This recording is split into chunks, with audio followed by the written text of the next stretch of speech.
বিকেলবেলা ঘুম থেকে উঠে দেখি সব ভাইরা গাব পাড়তে গেছে। তো চলো, ওরা গাব পাড়ছে, ওদের থেকে তো 2-3টে ঝাড়তে হবে, তাই না? তো আমিও চলে গেলাম, গিয়ে দেখি 2জন গাছে উঠে গাব পাড়ছে আর বাকি 3জন ব্যাগ ভর্তি করছে। এই ফলটা খেতে কার কার ভালো লাগে কমেন্ট করে জানিও। গাব পেরেছে, ওরা কি করে, বিলাবি না খাবি? খাবি, একাই খাবি? আমাকে বেজে বেজে 4টে ভালো দেখে দে। আরে এই টম ধর রে, আমার হাতে পড়ে যাচ্ছে। হয়েছে, তেল মাখানোর পর আমাকে 3টে দিয়েছে, না 3টে না, অনেক কটা। দেখি পিতার হাতে কটা আছে?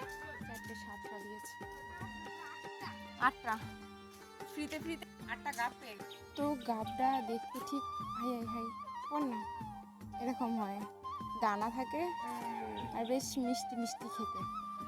তো তোমরা কে কে খেয়েছো কমেন্ট করে জানিও, আর কে কে খাওনি তারাও কমেন্ট করে, তাদেরকে আমি দেবো ফোন।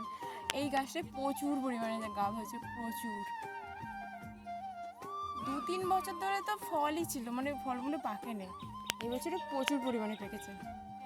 কেউ খেতে চাইলে কমেন্ট করো।